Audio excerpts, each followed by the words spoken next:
Good morning, ladies and gentlemen. I'm meadsy69.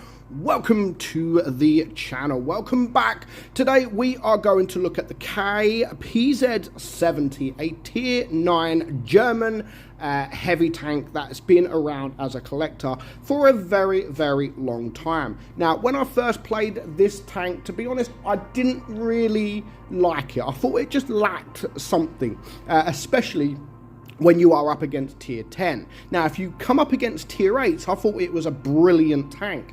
But when you come up against tier 10, I thought it just lacked something. But of course, over time, the more you play it, the more you become to like the tank. Now, the tank is literally the Amarak king when you, obviously, of course, if you play it correctly, and more so in special game modes. You Amarak quite a lot of tanks. Now, I was actually surprised how often you can get an Amarak in this tank. Of course, the replays I'm going to show you today don't have any Amaraks, but again, as I've said, it's more so in the special game modes like Mad Games, etc. You'll get a few Amaraks. Now, again, as I've said, it is one of those tanks. If you're top tier, absolutely brilliant. If you're bottom tier, yeah, you have to work a little bit harder and it can be a little bit more tricky. But one thing for sure, it is one of the most beautiful tanks in the game. Look at that. She is a beauty, all right. And that, for me, changes everything, you know. You can't not like the tank just because of how it looks. It looks tremendous. So we're going to look at the stats, then we're going to have just a couple of games. So the turret, 210. When you're top tier, you will actually get quite a few bounces on that turret, as long as you are, of course, hiding your hull, because your hull is quite weak. And if I was to change something, I would probably give it a little bit more armor, to be honest, because 210 ain't special. So yeah, I'd either give it a bit more turret armor or a bit more hull armor, because I just think it is losing that touch. I think if it had a bit more armor, it'd be like an amazing tank to play. So the DPM is a bit on the low side. Now, we are running this with calibrated shells to make our penetration a little bit higher. So yeah, 2135, which is quite low. That is a 15.7 second reload. Penetration is 257 on your APCR and 341 on your heat, 99 on your HE. So actually not bad HE pen. You've got a 560 alpha gun on the APCR, 490 on your heat, and 640 on your HE. So again, if you can get that HE out, do try to get it out, but don't risk wasting a shot. If you don't think you can penetrate with HE, just use the APCR at 560. Aim time, I don't actually think is too bad for the tank. It is at 3.9, and the gun dispersion 0.344, which is, you know, that's kind of average, to be honest. It does have 7 degrees of gun depression and a top speed of 40 kilometers per hour. So overall, the stats, they're not fantastic, but they're okay, you know. They're not the best of stats in the world, but you know, you can work with the stats of this tank. So I've just had a quick battle in the tank, and then we do have a replay as well. So the only negative, like the biggest negative thing I'd have to say about the tank, and it's not even really about the tank itself, it's more the fact that, yes, I'm in a tier 8 battle now, but you find it very difficult to even get in a tier 8 game. Like, honestly, every single game, maybe one game in 10 or 2 games in 10, you may get a tier 8 game. Everything else is just tier 10, tier 10, tier 10, tier 10. And of course, you want a tier 8 game in this. It isn't one of those tier 9s that performed absolutely like amazing against tier 10. I mean, every player is different, of course, you can do, but yeah, it is one of those tanks that you do get the better out of it when you are against those tier 8s. But it's just one of those tanks that you very rarely see tier 8. And if you do see tier 8, you've got to make it count. You have to make that tier 10 tier 8 game count, honestly, because if you lose it, you'll just be a little bit embarrassed. So yeah, if you do know where Amaraks are in certain tanks, then do try to go for the Amarak, because honestly, you can Amarak a few tanks in this thing. You'd be pleasantly surprised. So I'm in a bit of a sticky situation here. I can't go back, I can't go forward, but luckily, just in time, I do manage to get a high roll on that CDA. And now I can't move because that stupid Emil 2 there is just waiting for me, as you can see. So we're just going to be patient.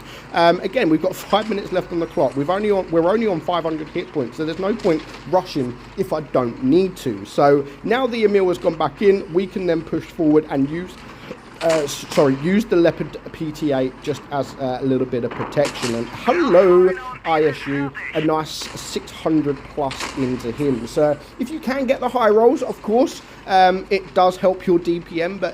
And to be fair, with the tank, with the gun it's got, you can actually high roll quite often. Let's try it again. Can we do over 540? Just literally 544. So at least it's high. You know, it's not too bad, it's not too low either. So that is now 3.5k damage, and to be fair, we've got that pretty easily. It's now a 7 versus 3. We shouldn't have no problem whatsoever, especially if an IS-8 comes out sideways. That time we did get a bit of a low roll, but at this point, you know, there's just 2 tanks left alive, 7 tanks with us, and this is where everyone just rushes in to farm that last bit of damage. And that's exactly what I'm going to do with this IS-6. We're only going to be able to get 1 shot into him, but, you know, that's still 4.6k damage. But again, we did do that pretty easily. So I thought I was going to die here. I thought no, but luckily he wasn't looking at me, and he died anyway. So 4.6, that is actually enough for a first class. So you know, it's not that difficult to master if you do pretty well. So let's have a look at this guy here. Again, it is a tier 8 game, and as I said, you have to make these tier 8 games count because they do not come around that often. Now, I wouldn't recommend running it with this camouflage because it does look hideous with this camouflage. If you can run it with the cavalry camouflage, please do so, because it does literally change the complete look of the tank. And as I've said before, it is one of the most beautiful looking tanks in the entire game. So just for that reason, it doesn't really come for sale that often either. So if it does come for sale, then yeah, maybe if you've got the gold, it depends on how much it comes for. You're probably looking at what, 10,000 maybe gold, maybe a little bit more. But yeah, it isn't one of those tanks that is in the stores every week. So even if I've got a couple of friends that have the tank that don't really play it in the normal modes, but they only play it in special game modes. So yeah, it is a special game mode, I wouldn't say king, but it performs very well in the special game modes. So do try it out if you've got it and you've never played it in one of those mad games, because it can be fun. But yeah, overall, I don't think it's a bad tank. I think it looks beautiful. It can perform really well in the correct hands. I just think that a few little things about the tank, you know, everything else, I mean, the gun depression, the speed, the look, they are all beautiful. For me, it just needs a little bit more pen. Honestly, just sorry, not a little bit more pen, a little bit more armor. Because the armor is kind of non-existent. So that's enough of me talking about the tank. Let's watch the rest of this replay, because it is a pretty solid replay. Now, our guy looked like he went AFK for a moment there. Maybe the postman was at the door, maybe the milkman was there, I don't know.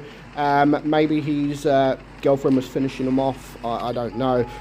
But he's back now. That is all what matters. So the map, of course, you know, it's canal, and everyone is sort of all over the place. So no one has sort of got that side of the map. There's the tortoise. That's a tank you don't want to see in front of you because of the pure DPM that tank has got. So luckily for him, he managed to get the shot and back the hell out of the way before he does get shot from that tortoise. And he's going to reset his camo. The tortoise has just shot there. So is he going to be able to get a shot? Not quite. I would personally try to take out this Indian Panda, which he is. And I love the fact that now the tortoise has backed down, he's now pushing forward. So actually a pretty decent move there. At least he can get some side shots into these guys if they back up enough. So yeah, pushing there was actually very, very important, especially as it is a 5 versus 5. He's getting closer to this tortoise, which is actually pushing him away, because the tortoise is a dangerous tank. You don't want a tortoise sat there,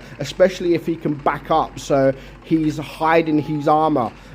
So yeah, pushing forward was actually very, very important there. So there's the CC. Can he get a shot into him? Again, because the DPM is quite low on the tank, you want to make every shot count. So do make sure that you aim your shot, and because you don't want to bounce, you don't want to have to aim all that time, wait for all that time for a reload, and then completely miss your shot, because yeah, that will dramatically decrease that DPM. So yeah, do be careful and do make sure you aim, and don't be afraid to use heat. That's another thing that people are nowadays. People are afraid to use the heat, not because it does sort of less damage, but actually it stemmed from back in the day where if you shot heat, you'd be known as a gold noob. Don't really see it too much now, but if you shoot heat at someone and you pen them, they then rage at you like, oh, look at you, gold noob, fight me like a man. I mean, the ammo's there to use, you know. If it's there to use it. So if you can't penetrate,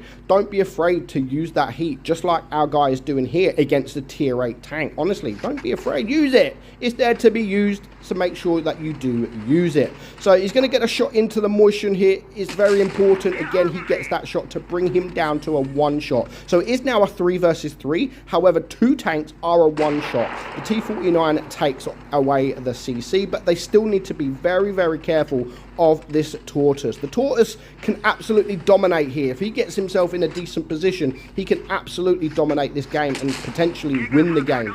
But when there's 3 tanks left alive, no matter what DPM you've got, if you're in a tortoise, it is going to be very difficult to carry this. He really needs to take that T49. That's his main goal at the moment, and he does just that. But by him doing it, he is now left in the open. So our guy's just going to back up. There's no point being a little bit risky. Might as well back up and wait for the tortoise to come around the corner. And as soon as he does, he's reloaded and he can get the final shot. So overall, a very, very good game there. Over 6,600 damage. And it goes to show what this tank is just capable of doing when in the correct hands. So let me know what you think of the Kampfpanzer 70, the MBT 70. Again, it is a brilliant tank in the right situation, but I just think a little bit more armor and it will be an amazing tank. Hope you enjoyed it, guys. Leave your comments down, subscribe to the channel, and I'll see you all soon. Bye bye.